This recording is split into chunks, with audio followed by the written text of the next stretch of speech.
नमस्कार दोस्तों, आप सब लोगों का एक नई वीडियो में हार्दिक स्वागत है। आज की वीडियो में हम लेकर आए हैं जीएस के टॉप 50 प्रश्न। और ये प्रश्न जो हैं सभी के सभी वन लाइनर हैं और ये अति महत्वपूर्ण प्रश्न है। इसी तरीके से आप लोगों को मॉर्निंग में और शाम को टॉप 50 की प्रश्नों की श्रृंखला देखने को मिलेगी और डेली आप लोगों को इस तरीके से टॉप 100 प्रश्न देखने को मिलेंगे डेली के डेली, जब तक ये रेलवे का एग्जाम हो नहीं जाएगा। आरपीएफ, कांस्टेबल और एसआई दोनों के लिए अति महत्वपूर्ण है और सभी के सभी आप लोगों के लिए सिलेक्टेड प्रश्न होंगे। आप सभी प्रश्नों को एक बार पढ़ के देखिएगा, आप लोगों को स्कोर पता चल जाएगा और कोशिश करेंगे कम समय के अंदर आप लोगों को ये टॉप 50 प्रश्न जो हैं प्रोवाइड कराए जाएं, ताकि आप कम समय के अंदर इनका सुपर फास्ट रिवीजन कर सकें। तो चलिए वीडियो को स्टार्ट करते हैं। हमारे चैनल पर पहली बार आए हो तो चैनल को सब्सक्राइब कर लीजिएगा। डेली मॉर्निंग में एक वीडियो मिलेगी और डेली एक शाम को मिलेगी देखने को। पहला प्रश्न दिया गया है, विटामिन सी का सर्वोत्तम स्रोत क्या है? यानी सबसे अधिक मात्रा में विटामिन सी किस में पाया जाता है? तो आप इसका राइट आंसर बताएंगे आंवला। ठीक है, तो आंवला इसका राइट आंसर है। सबसे अच्छा स्रोत जो है विटामिन सी का कौन सा है? तो आप बताएंगे आंवला। अगला प्रश्न है, मानव शरीर में गुर्दों का प्रमुख कार्य है। तो मानव शरीर में जो गुर्दे होते हैं उनका प्रमुख कार्य क्या होता है? ये ऑप्शन में आप लोगों को इस तरीके से देखने को मिलेगा। शरीर से बेकार द्रव्यों को बाहर निकालना। तो मेन काम होता है शरीर में जो हमारे गुर्दे पाए जाते हैं उनका मेन काम क्या होता है, यानी मेन फंक्शन इनका क्या होता है? जो वेस्ट मटेरियल होता है उसको, यानी यहाँ पर देखिए शरीर से बेकार द्रव को बाहर निकालने का काम किसके द्वारा किया जाता है? तो आप बताएंगे गुर्दों के द्वारा किया जाता है। अगला प्रश्न है, किसकी कमी से रतौंधी रोग होता है?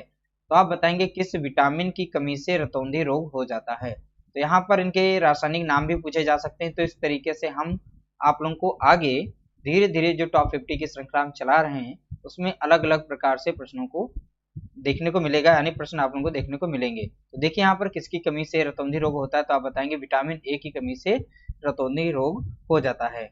अगला प्रश्न है, राइबोसोम पादप का भूमिगत प्रारूप है। तो राइबोसोम जो पाया जाता है यानी पादप में, तो वो किस प्रकार का है? जड़ है या तना है? तो ये बताना है। जो भी राइबोसोम्स होते हैं तो वो सभी के सभी तने होते हैं। ठीक है, ध्यान रखिएगा, तना। अगला है, चेचक के टीके का आविष्कार किसने किया? तो ये भी प्रश्न बहुत ही ज्यादा महत्वपूर्ण है। तो देख सकते हैं यहाँ पर चेचक के टीके का आविष्कार किसने किया? तो आप बताएंगे एडवर्ड जेनर ने चेचक के टीके का आविष्कार किया था। किसने किया? तो आप बताएंगे एडवर्ड जेनर ने। अगला प्रश्न है, शरीर में कुल हड्डियों की संख्या कितनी होती है? यानी कुल हड्डियां कितनी हैं? तो आप बताएंगे 206। तो शरीर में कुल हड्डियों की संख्या, तो आप बताएंगे 206 बताएंगे।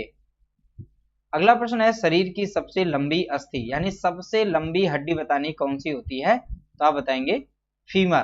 तो शरीर की सबसे लंबी हड्डी कौन सी है? तो आप बताएंगे फीमर। वो कहाँ पाई जाती है? तो बताएंगे बॉडी में जांघ में पाई जाती है। ठीक है, राइट आंसर हो गया फीमर। अगला प्रश्न है, शरीर की सबसे मजबूत हड्डी यानी सबसे ज्यादा यहाँ पर मजबूत हड्डी बतानी है कौन सी है? तो मजबूत हड्डी कौन सी होती है? जबड़े की हड्डी। ठीक है, तो जबड़े की हड्डी ये सबसे मजबूत होती है। अगला प्रश्न है, हृदय 1 मिनट में कितनी बार धड़कता है? तो यहाँ बताना है हृदय 1 मिनट में कितनी बार धड़कता है। तो आप बताएंगे 72 बार।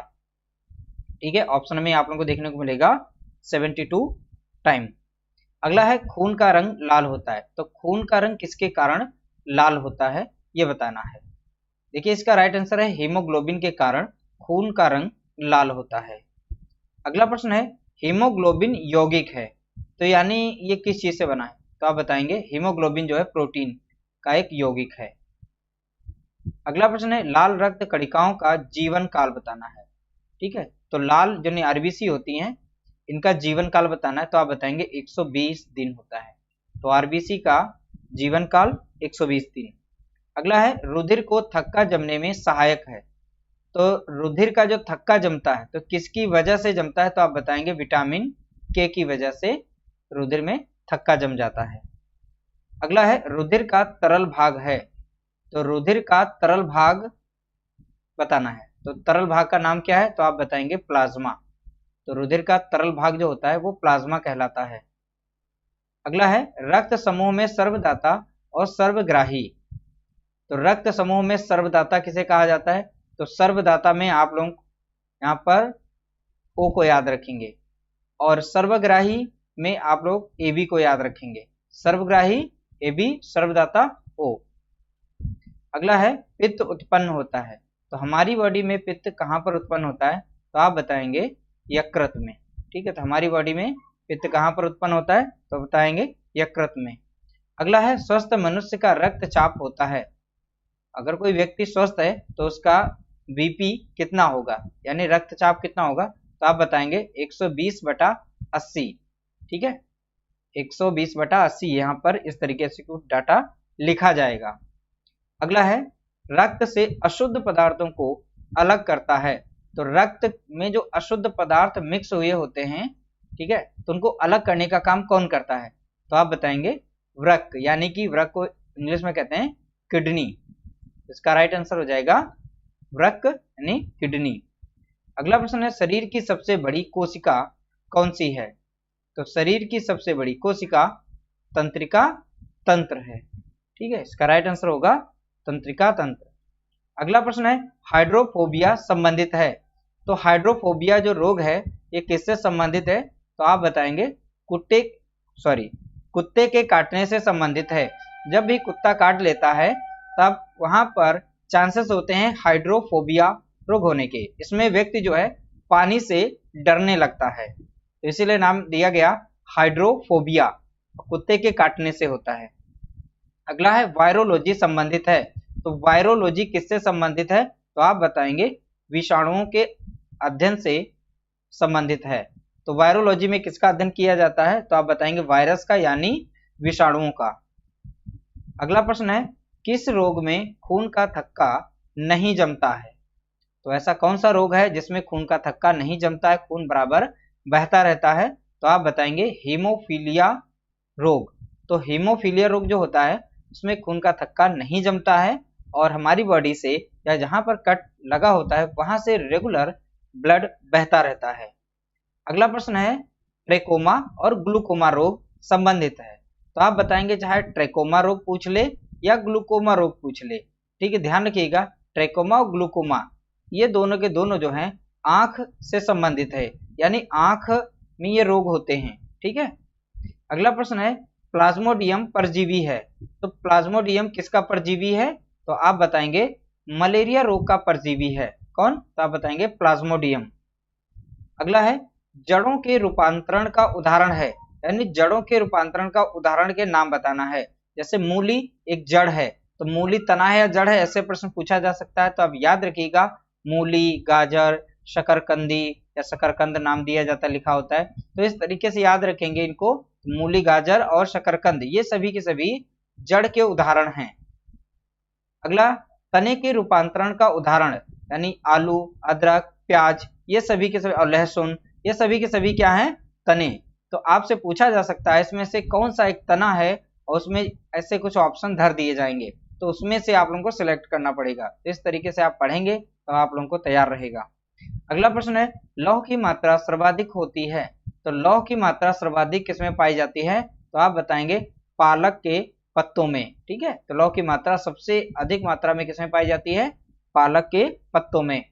अगला प्रश्न है स्वस्थ शरीर में खून की मात्रा होती है, तो स्वस्थ शरीर में खून की मात्रा लगभग कितनी होती है, 5 से 6 लीटर होती है। ठीक है, अगला है वायुमंडल में ऑक्सीजन की मात्रा संतुलित होती है, तो वायुमंडल में ऑक्सीजन की मात्रा किसकी वजह से संतुलित होती है, तो आप बताएंगे प्रकाश संश्लेषण के द्वारा। ठीक है, तो ये बैलेंस में बनी रहती है। अगला प्रश्न है कवकों का अध्ययन कहलाता है, तो कवकों का अध्ययन क्या कहलाता है, तो आप बताएंगे कवकों का अध्ययन माइकोलॉजी कहलाता है, या माइकोलॉजी के अंतर्गत कवकों का अध्ययन किया जाता है। अगला प्रश्न है हड्डियों में मुख्यतः पाया जाता है, तो हड्डियों में मुख्यतः क्या पाया जाता है, तो आप बताएंगे कैल्शियम और फास्फोरस। ये दोनों चीजें जो है हमारी हड्डियों में पाई जाती हैं। हमारी हड्डियों को स्ट्रांग बनाने में इन्हीं की मेन भूमिका होती है। अगला प्रश्न है मानव में गुणसूत्रों की संख्या कितनी होती है, तो मानव में गुणसूत्रों की संख्या यानी क्रोमोसोम कितने होते हैं, तो आप बताएंगे यहाँ पर 46 होगा, तो 46 होते हैं। तो मानव में गुणसूत्रों की संख्या कितनी होगी, तो आप यहाँ पर ऑप्शन थोड़ा सही कर लेंगे, यानी हमारा जो आंसर होगा वो 46 होगा। और अगर यहाँ पेयर में पूछेंगे तो 23 आप लोग यहाँ पर पेयर में बताएंगे। जोड़े कितने पाए जाते हैं 23, और अगर उनकी संख्या एग्जैक्ट वहां पर दे देता है तो आप बताएंगे 46। अगला प्रश्न है रक्त कणिकाओं का निर्माण होता है, यानी रक्त कणिकाओं का निर्माण हमारी बॉडी में कहाँ होता है, तो आप बताएंगे इसका राइट आंसर अस्थि मज्जा में, यानी इंग्लिश में से कहते हैं बोन मैरो। ठीक है, तो रक्त कणिकाओं का निर्माण कहाँ होता है, तो आप बताएंगे अस्थि मज्जा में। अगला प्रश्न है इंसुलिन शरीर में बनती है, तो इंसुलिन जो है हमारे शरीर में कहाँ पर बनती है, तो आप बताएंगे अग्नाशय में, यानी पैंक्रियास।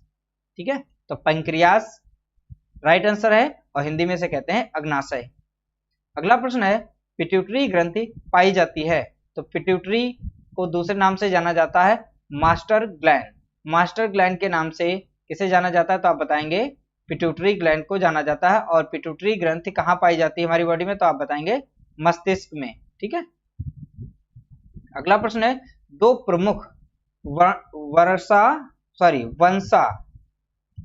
प्रमुख वंशानुगत रोग, तो यानी एक वन जनरेशन से दूसरी जनरेशन में रोग जो जाता है वो कौन सा रोग होता है, ये दोनों के दोनों ये वंशानुगत रोग हैं। ठीक है, एक तो है वर्णांधता, दूसरा है हीमोफीलिया। ठीक है, दोनों के दोनों रोग जो हैं वंशानुगत रोग हैं। अगला है थायरॉक्सिन हार्मोन स्रावित होता है। थायरॉक्सिन हार्मोन कहाँ से स्रावित होता है, तो आप बताएंगे थायरॉक्सिन हार्मोन जो है ये थायराइड ग्रंथि से स्रावित होता है। कहाँ से, तो आप बताएंगे थायराइड ग्रंथि से। अगला है मछलियां सांस लेती हैं, मछलियां कैसे सांस लेती हैं, तो आप बताएंगे गिल्स के द्वारा सांस लेती हैं। अगला प्रश्न है विटामिन ए का सर्वोत्तम स्रोत है, यानी सबसे अधिक मात्रा में विटामिन ए किस में पाया जाता है, तो आप बताएंगे गाजर में। तो गाजर में प्रचुर मात्रा में विटामिन ए पाया जाता है। अगला प्रश्न है जठर रस में पाया जाता है, तो जठर रस में क्या पाया जाता है, तो जठर रस में कौन सा अम्ल पाया जाता है, तो आप बताएंगे हाइड्रोक्लोरिक अम्ल। अगर हाइड्रोक्लोरिक अम्ल ना लिखा हो तो वहां पर लिखा होगा HCl। ठीक है, इसी को कहते हैं हाइड्रोक्लोरिक, यानी यहाँ पर ये केमिकल फार्मूला इसका है, और शब्दों में कुछ इस तरीके से लिखा होगा जठर रस में पाया जाता है तो क्या पाया जाता है, बताएंगे हाइड्रोक्लोरिक अम्ल, और या फिर इस तरीके से लिखा होगा HCl। अगला है लाइकेन में परस्पर सहजीवी मौजूद होते हैं, तो लाइकेन में देखिए दो वहां पर होते हैं, तो एक तो होता है कवक, दूसरा होता है शैवाल। ठीक है, तो कवक और शैवाल ये आपस में सहजीवी के रूप में मौजूद होते हैं। अगला है लार में पाया जाने वाला एंजाइम, तो लार में कौन सा एंजाइम पाया जाता है, तो आप बताएंगे टाइलिन एंजाइम पाया जाता है। अगला है हीमोग्लोबिन में पाया जाने वाला तत्व, हीमोग्लोबिन में कौन सा तत्व पाया जाता है, तो आप बताएंगे लोहा तत्व पाया जाता है। हीमोग्लोबिन में कौन सा तत्व पाया जाता है, तो आप बताएंगे लोहा। अगला है प्रोटीन का पाचन होता है, तो प्रोटीन का पाचन कहाँ होता है, तो आप बताएंगे छोटी आंत में। तो प्रोटीन का पाचन कहाँ होता है, तो बताएंगे छोटी आंत में। अगला है भोपाल गैस कांड, अब भोपाल गैस कांड से एक और प्रश्न बन सकता है, यह घटना कब घटित हुई, तो आप बताएंगे 1984 में। अब ये कहाँ घटित हुई, तो आप बताएंगे भोपाल हो गया। अब इसमें कौन सी गैस का रिसाव हुआ था, तो बताएंगे आप मिथाइल आइसोसाइनेट गैस का रिसाव हुआ था। ठीक है, अगला है शरीर की सबसे छोटी अस्थि, यहाँ पे सा नहीं होगा रा होगा। ठीक है, तो शरीर की सबसे छोटी अस्थि कौन सी है, तो शरीर की सबसे छोटी अस्थि कौन सी है, तो बताएंगे स्टेपिस। ये कहाँ पाई जाती है हड्डी, तो आप बताएंगे कान में। तो ये सबसे छोटी हड्डी है, शरीर की सबसे छोटी हड्डी स्टेपिस, जो कि कान में पाई जाती है। अगला है जीवन रक्षक हार्मोन कहते हैं, तो जीवन रक्षक हार्मोन किसे कहते हैं, तो आप बताएंगे एड्रिनल हार्मोन को जीवन रक्षक हार्मोन कहा जाता है। किसे कहा जाता है, तो आप बताएंगे एड्रिनल हार्मोन। अगला है प्रकाश संश्लेषण अधिक होता है, तो प्रकाश संश्लेषण जो है अधिक मात्रा में किस रंग में होता है, तो आप बताएंगे लाल रंग में। ठीक है, तो प्रकाश संश्लेषण यानी फोटोसिंथेसिस सबसे अधिक मात्रा में रेड कलर में पाया जाता है। अगला है आत्महत्या की थैली, ठीक है, किसे कहा जाता है, तो आप बताएंगे लाइसोसोम को आत्महत्या की थैली कहा जाता है। अगला प्रश्न है द्रवित पेट्रोलियम गैस, यहाँ टा होगा, ठीक है, पेट्रोलियम, द्रवित पेट्रोलियम गैस है, तो द्रवित पेट्रोलियम गैस बतानी है। तो ब्यूटेन तथा प्रोपेन गैस का मिश्रण होता है। जो द्रवित पेट्रोलियम गैस होती है इसमें दो चीजों का मिश्रण होता है, एक तो होती है ब्यूटेन, दूसरी होती है प्रोपेन गैस, ठीक है, दोनों का मिश्रण होता है। तो इस तरीके से टॉप 50 हमने प्रश्नों को शेयर किया। आपका स्कोर क्या रहा कमेंट करके बता सकते हैं। बाकी आप लोगों को वीडियो हमारी कैसी लगी कमेंट करके बता सकते हैं। कोई सुझाव देना चाहते हो तो आप कमेंट करके बता सकते हैं। डेली मॉर्निंग में आप लोगों को एक वीडियो मिलेगी, डेली एक शाम को मिलेगी। वीडियो अच्छा लगा हो लाइक करिएगा, शेयर करिएगा, चैनल पर नए हो चैनल को सब्सक्राइब कर लीजिएगा।